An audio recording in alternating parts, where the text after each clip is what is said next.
Hey guys, how's it going? It's Target here. Welcome back to another episode of the Edmonton Oilers Be a GM. Now, when we left off, I asked you guys, it's the trade deadline time. What do we do at the trade deadline? What do we do here? Now, I moved Taylor Hall down to the second line and put Perron up to the first. Not because I think Hall is a bad player, but because it might spark something in Hall.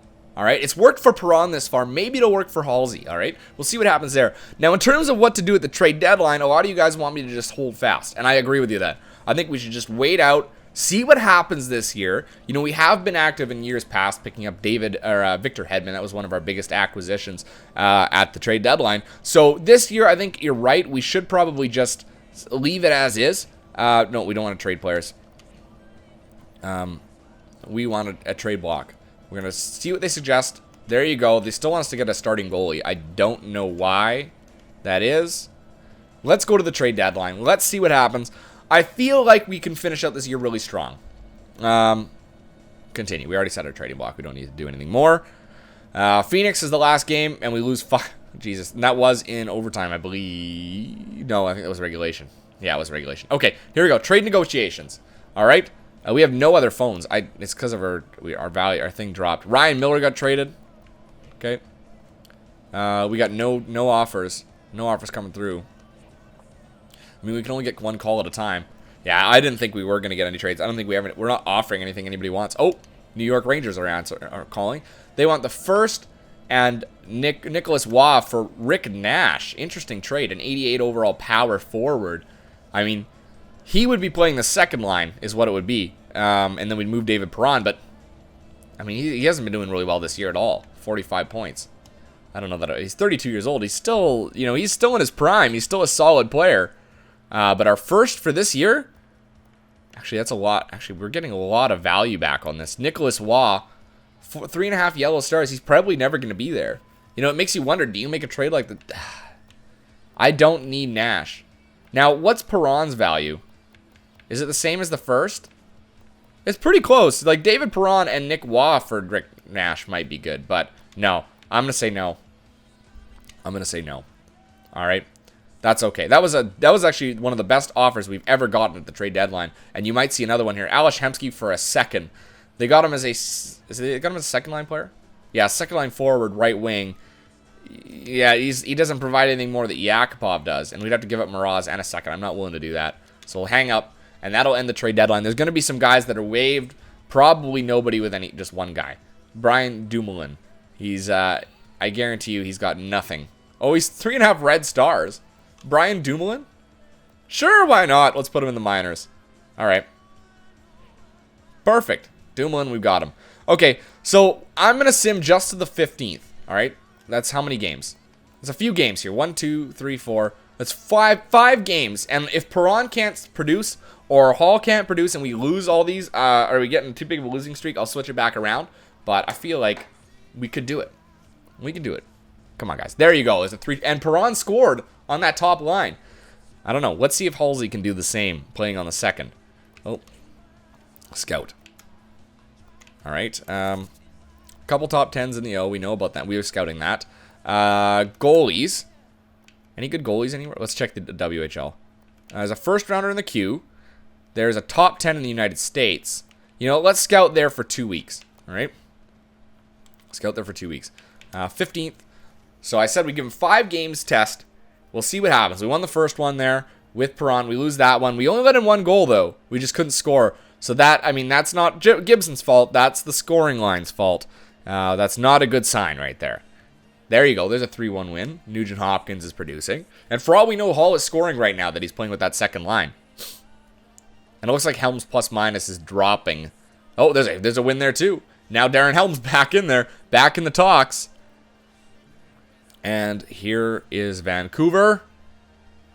And a 3-2 win. So we scored again. Let me take a look at stats. Let's take a look at player stats really quick. Okay, so we won everyone but one of those. So it makes me wonder, do we keep it like this? Take a look at player stats really quick. If it'll load. All right, so we get a better idea. So Hall's at 56 points, 27 goals. So he's not far off from Perron. How many goals did he score last year? He had 47 goals, man. He was trending upward. He needs to score 20 goals in his last 13 games. Yeah, right. All right, so But he's scoring. So he's at 27 goals. We'll keep an eye on it. Let's go another 5 games. So there's 1, 2, 3, 4, 5. So let's go to the 24th, and let's see how we do in this section of 5. If we can keep that going, that'd be really nice. I mean, I've got nothing against playing David Perron on that top line. But if it means that Hall is taking a hit and Perron's taking a hit, then I have to start reconsidering and moving everything around. I'd rather have at least one of those players producing at a good clip. There's another 1-0 win. Back-to-back shutouts. We just scouted the OHL goaltenders. Or no, it wasn't OHL. It must have been the Q. No. It was the United States. Anybody? I don't think there's any other goalies, really. Russia, rest of world. Rest of world have anybody right now? No. Okay, WHL. There's not any good goalies. There's one good goalie. There's another one here in the queue. So let's go back to forwards. You know what? We need to scout. You need to scout the OHL a little bit more. I'm going to scout them for a month because there's a ton of players there. And then we'll do the queue as well because they've got a lot of good players too after the Florida Games 5. So 2 shutouts so far in this run. Or sorry, I don't know if it's been 3 wins. I don't know. But Perron did score. He's at 34 goals for him. Pacioretty's got 41. There's another win. 6-5 win that time. Tons of goals scored there. John Gibson, you know what? He had a shitty game that game, and the forwards bailed him out. That time they didn't, even though he had a good game. All right, so we won 3, lost 2. So it is trending a bit downwards now. We'll take a quick look at. I know. I want to keep an eye on this situation because if it means that Taylor Hall's scoring more. Like, in those 5 games, Perron scored once. He was at 33, now he's at 34. So, let's look at Hall. He was at 27, and now he's at 30. Taylor Hall's now at 30 goals. So, he scored 3. Oh, Perron didn't score a single goal. So, Taylor Hall scored 3 goals, and Perron scored none. All right, let's keep that, because that's working for Halsey. All right, if he's scoring, that's good things for us. Let's go 1, 2. Let's go to the end of the month here. It's going to be back-to-backs against Anaheim. And we'll do a quick review, I guess. But that'll give us another 3 games to tell. There's another win. So maybe that second line of Yakupov and Helm is like the miracle line. And Perron was only benefiting from it, you know? Because now Halsey's scoring. And there's another win. And Perron is not involved in any of these. Nugent Hopkins has assists. It might be the power play that's lending itself really well. And Nugent Hopkins still produces on the power play. But that second power play unit is nothing. Non-existent. And there's a loss in was that OT? It might have been OT. All right. So, goals against average, we are up there. John Gibson's got a 2.36. Good for him. Save percentage is at 9.2. That is considered elite status, so he is up there too. Points, we aren't. Wins, we are. 36. That's best in the league. We are up there for assists. Nugent Hopkins is only 5 points back from the league leading Nicholas Backstrom. Not up there for goals. I wouldn't expect we will be this year. Points, we're at 94. That's tied for best in the West. And we are currently like 3rd in the league. Tied for 3rd in the league. We're 8 points back from Tampa Bay. Doesn't look like it's going to happen. Let's take a quick look again. Player stats. Remember, Perron still has not scored. All right, Perron still hasn't scored. We've stunted Perron, but we may have also given Hall that boost. He did. He scored another 2 goals in those 3 games. So Hall is now producing at a good clip. All right, he's at 67 points in 77 games. He's catching up. He's caught up. He's made this a little bit more respectable. His plus-minus is now a +4 as well, and Eberle's is 2. It looks like people are actually benefiting from this move. Darren Helm's at a +26, Yakupov a +26, David Perron a +23. You know, he's still at a good number, and I think that this lineup actually is better. I actually think it's better. All right, so let's see. Let's go. We got 1, 2, 3, 4, 5 games left. That's good for 10 points. Let's go 2 games at a time. All right, so past the LA game, Anaheim, and the LA game. Come on, guys, hang in there. We've already made it to our minimum number of games that they wanted us to win, which is 38. So we're at 43. There's a big win, and now look, Taylor Hall just had 2 goals in that one game, and all of a sudden he leads the team.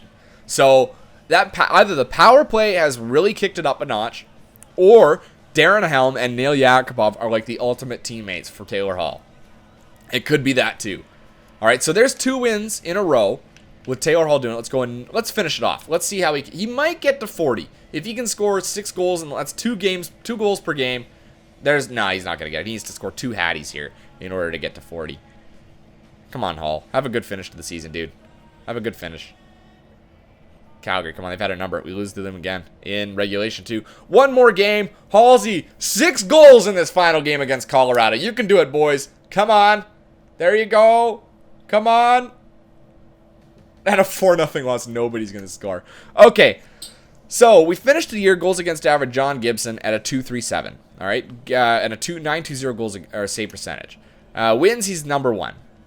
Points were not up there. Assists, Nugent Hopkins was 9 assists off of Backstrom. Had a great finish there. 7 assists.